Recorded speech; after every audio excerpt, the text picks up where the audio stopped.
Assalamualaikum warahmatullahi wabarakatuh. Perkenalkan, nama saya Rurina Lestari, NPM 067 dari kelas Bisnis Internasional A. Di sini saya akan menjelaskan materi tentang perbedaan budaya dalam bisnis internasional. Jadi, tantangan utama dalam melakukan bisnis internasional adalah untuk menyesuaikan secara efektif pada perbedaan budaya, seperti penyesuaian yang membutuhkan pemahaman dari keberagaman budaya, persepsi, klise, dan nilai. Karena jika perusahaan atau pelaku bisnis melakukan suatu hal yang baru dan tidak sesuai dengan kebudayaan suatu bangsa atau terlalu bergantung dengan budayanya sendiri, maka akan sulit diterima atau berkembang di dalam suatu negara tersebut. Selanjutnya, untuk pengertian dari budaya, menurut Kamus Besar Bahasa Indonesia, pengertian budaya adalah sesuatu yang sudah menjadi kebiasaan dan sukar untuk diubah. Sedangkan menurut seorang ahli, yaitu William H. Villen, pengertian budaya adalah seperangkat aturan dan norma yang dimiliki bersama oleh para anggota masyarakat. Jika dilaksanakan oleh para anggotanya, akan melahirkan perilaku yang dipandang layak dan dapat diterima oleh semua masyarakat. Nah, selanjutnya, karena dalam sebuah negara terdapat banyak penduduk, maka banyak juga perbedaan yang mereka miliki. Oleh karena itu, terdapatlah subkultur. Jadi, subkultur sendiri memiliki arti sekelompok orang yang memiliki perilaku dan kepercayaan yang berbeda dengan kebudayaan induk mereka. Selanjutnya, asal-usul kultur. Yang pertama, geografi. Perbedaan letak geografi menunjukkan perbedaan kondisi alam, musim, cuaca, pola hidup masyarakat sekitar. Jadi, posisi geografis di setiap wilayah sangat mempengaruhi kehidupan sosial maupun budaya. Misalkan, Indonesia yang terletak di garis khatulistiwa dan Islandia yang terletak dekat dengan kutub utara. Letak geografisnya membuat Indonesia memiliki siang selama 12 jam, tetapi Islandia hanya memiliki siang selama 3-5 jam. Hal tersebut membuat masyarakat Islandia harus beradaptasi dengan kegelapan, sehingga pemerintahnya juga menyediakan listrik dengan murah. Selain itu, karena perbedaan iklim, masyarakat Islandia juga banyak memilih untuk memakai pakaian yang tebal dan hangat. Berbeda dengan Indonesia yang masyarakatnya lebih memilih pakaian yang tipis agar mereka tidak merasa gerah. Selanjutnya, teknologi dan ekonomi politik. Sektor industri yang berkembang seiring dengan perkembangan teknologi tentunya membawa dampak pada perekonomian setiap negara dan membawa masyarakatnya memasuki era ekonomi digital yang akan memberi dampak bagi ekonomi politik. Teknologi dari suatu masyarakat adalah bauran pengetahuan yang dapat digunakan, diterapkan oleh masyarakat dan diarahkan kepada pencapaian tujuan-tujuan ekonomi.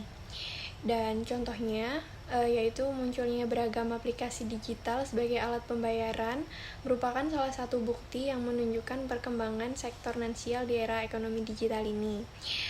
Tidak hanya sistem pembayaran, aplikasi-aplikasi digital yang berkaitan dengan sistem pembiayaan pun mulai banyak dikembangkan dan digunakan. Selanjutnya, ada institusi sosial. Institusi sosial berkaitan erat dengan upaya individu untuk memenuhi kebutuhannya, di mana untuk itu individu berusaha untuk membentuk dan mengembangkan serangkaian hubungan sosial dengan individu lainnya. Dan serangkaian hubungan sosial tersebut terlaksana menurut pola-pola tertentu, dan pola resmi dari suatu hubungan sosial ini terjadi di dalam sesuatu sistem yang disebut dengan sistem institusi sosial. Selanjutnya, sejarah. Sejarah merupakan semua kejadian atau peristiwa masa lalu, dan sejarah ini juga akan mempengaruhi pelaku bisnis untuk memahami perilaku masa lalu, masa sekarang, dan masa yang akan datang dalam sebuah negara tersebut. Dan sikap terhadap perubahan atau ide baru akan lebih diterima apabila dapat dikaitkan lebih dekat dengan yang tradisional. Lalu ada teman sebaya.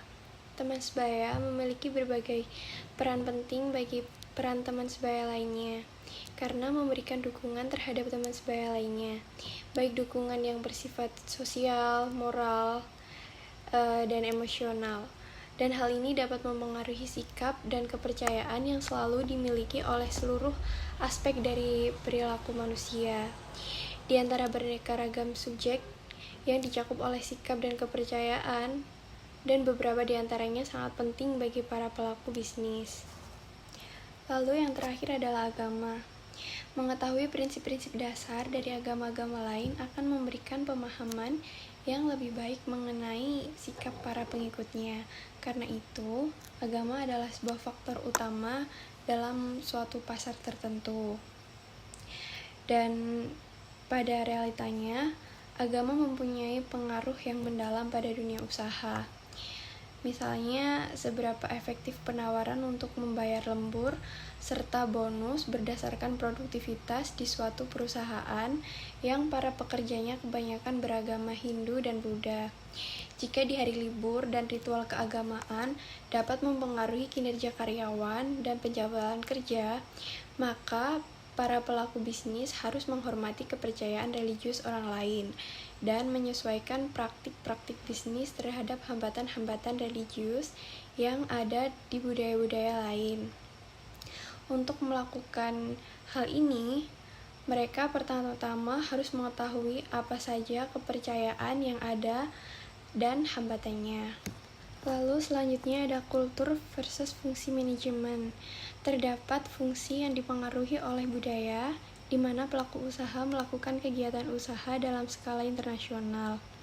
Pengaruh tersebut terjadi karena adanya penyesuaian terhadap budaya yang ada di suatu negara yang dijadikan tujuan kegiatan usaha. Di antaranya, yang pertama, pemasaran.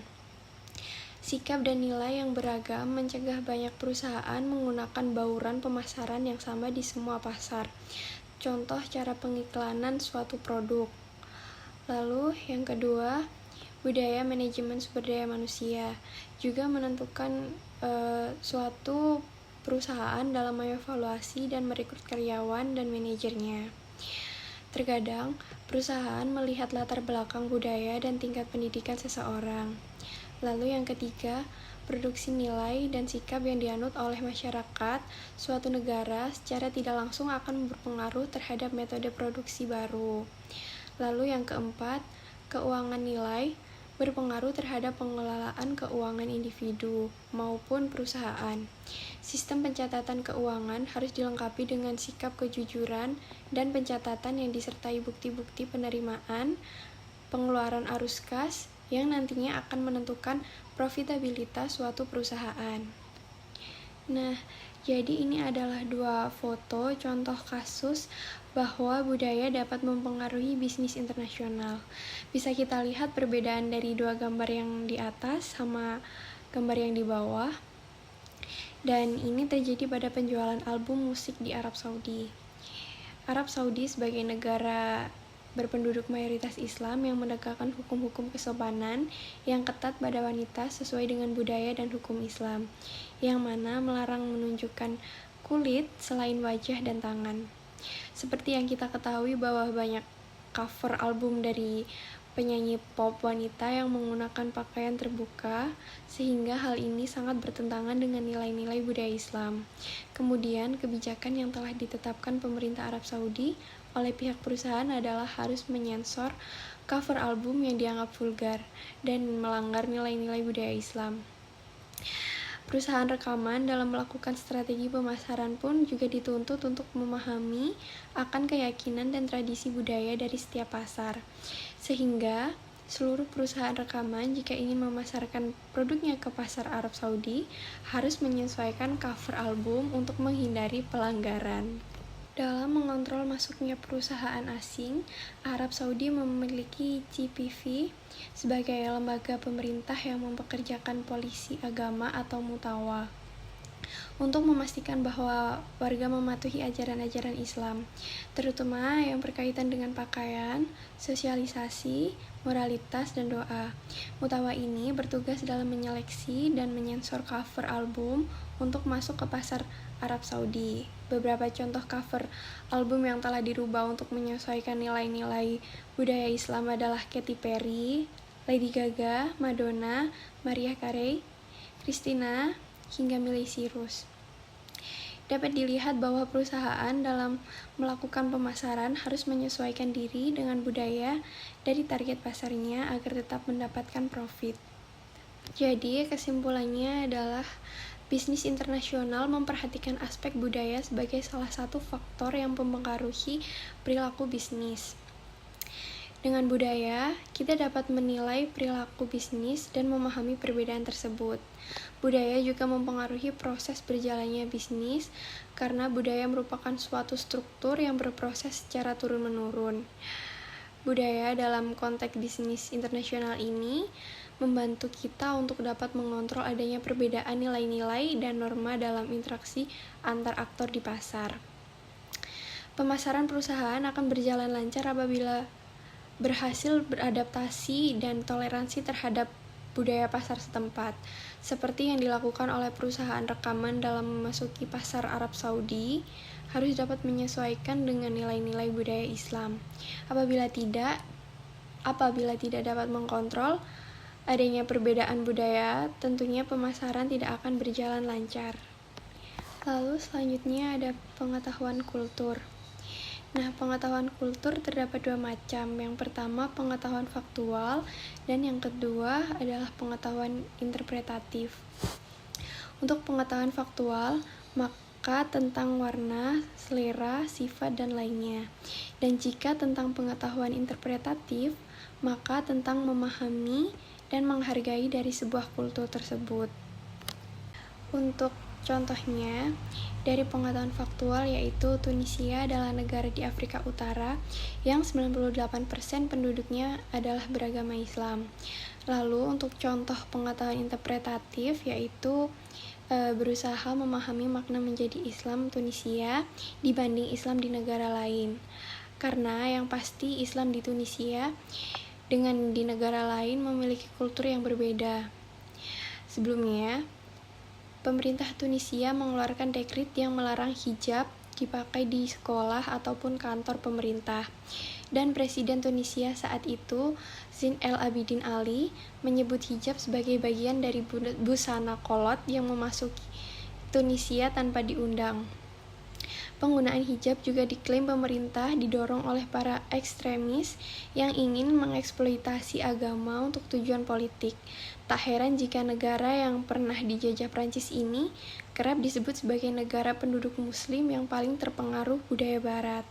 Nah, dari perbedaan kultur tersebut, kita bisa membedakan kultur Islam di Tunisia dengan Islam di negara lainnya karena sudah pasti berbeda. Selanjutnya ada nilai budaya yang diterapkan pada saat memulai hubungan bisnis. Budaya juga mempengaruhi nilai dan sikap anggota-anggota suatu masyarakat. Nilai adalah prinsip dan standar yang diterima anggota-anggota tersebut yang membentuk perilaku dan kesempatan yang tersedia bagi bisnis-bisnis internasional dalam suatu negara tertentu. Nah, dari tabel di samping bisa kita lihat contoh dari beberapa negara yang menerapkan nilai budaya mereka sebelum memulai bisnis. Ada Amerika, dan nilai pertamanya adalah informalitas, kedua keterbukaan, ketiga langsung, dan yang keempat berorientasi pada tindakan. Negara selanjutnya adalah Jepang. Nilai yang pertama adalah keselarasan, kedua hormat, ketiga mendengarkan, keempat tidak emosional, dan yang terakhir adalah Arab. Dan nilai yang pertama adalah keselarasan religius, kedua hospitalitas, ketiga dukungan emosional, dan yang terakhir status atau ritual. Mungkin itu saja yang bisa saya sampaikan untuk penjelasan materi perbedaan budaya dalam bisnis internasional ini. Dan jika ada kesalahan ataupun kekurangan, mohon maaf. Wassalamualaikum warahmatullahi wabarakatuh.